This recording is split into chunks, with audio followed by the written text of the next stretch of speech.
military convoy. You're a new addition to the Fast and Furious series. Can you tell us just a little bit about who you are and what your involvement in this storyline is? I play a character called Owen Shaw, and he's the villain in the film. He is ex-SAS, Special Forces. He's a good guy gone bad, basically.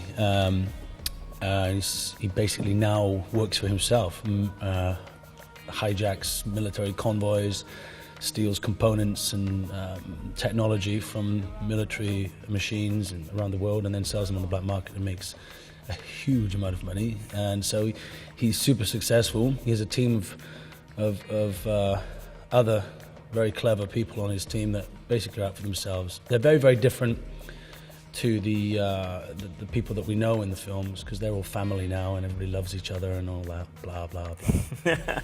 But my character doesn't have any of that. Enough He's not of this interested. Everybody's replaceable, you know, no one is irreplaceable. And so it makes for a very cold-hearted, calculating specialist is what he is, really. He's very, very clever. Sixth entry in the Fast and Furious series, your first one. Where do you fit in this storyline? I'm actually The Rock's right-hand woman. I'm just kind of like the silent, very stoic back that he needs in a film. Okay, so all action, no talk, just action. Well, yeah, talk, but mostly just kind of like a very stoic. He needs some back, doesn't he? From the last one, he needs a good. But for most people, I'd say he doesn't need back. But with you, yeah, I can imagine. Yeah, okay, that's if The Rock needs back. Well, big men are very emotional too, so he needs that emotional support. I'm here.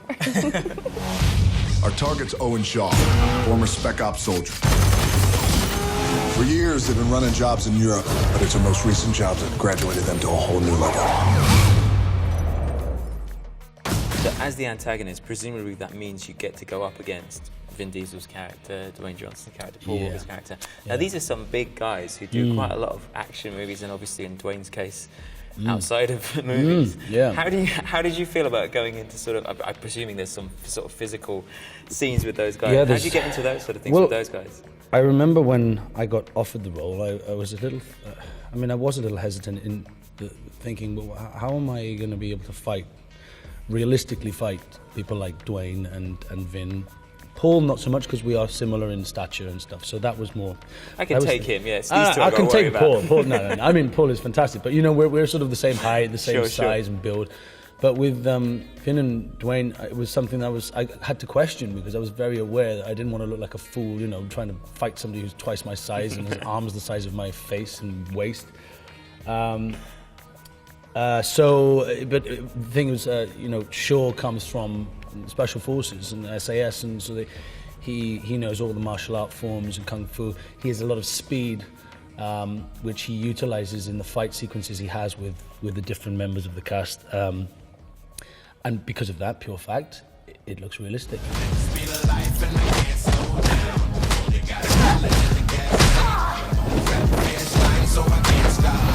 talked to Michelle earlier, and she said, obviously, given your background as proper fighting, and she's done some serious action scenes on movies, but it's a whole different thing. And she said it's just trying to find that balance between, making it look real, but obviously, are you in some ways having to be a bit careful, because obviously it's not real. You don't really want to hurt anybody. Well, I think that's really important, especially coming from me. I mean, if I just came in and was hurting a bunch of people, it's that's what I've come from. But I think more importantly, it's you're trying to take care of them at the same time. So there's a fine line. But every once in a while, you just have to give it a little something.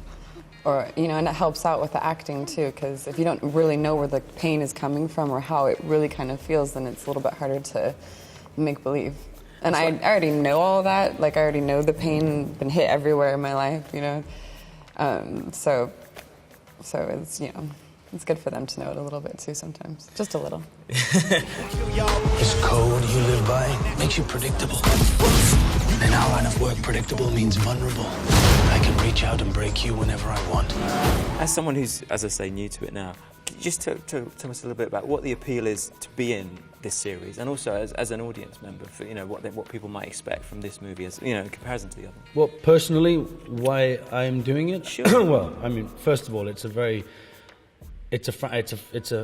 franchise that I've always followed. I love the films, always have. I have a fascination with fast speed and fast cars, and so to be part of the franchise was a great thing. And I think it's, anything that reaches a sixth version, we're doing something right, and it's nice to be part of it. And I've been living in Middle Earth for a year on The Hobbit, with bows and arrows, horses and swords and elves and goblins and dragons, and to leave all that behind and pick up a gun, sit in an Aston Martin, and beautiful girls and sunshine and stunts and wear jeans and nice cool clothes and have a skinhead and all those things sort of were, this is nice, this is different. And it was he's a great character. He's a really interesting character. After you've played a good guy for quite a while, it's quite nice to take on the more sinister characters, because they are very entertaining and really enjoyable to play.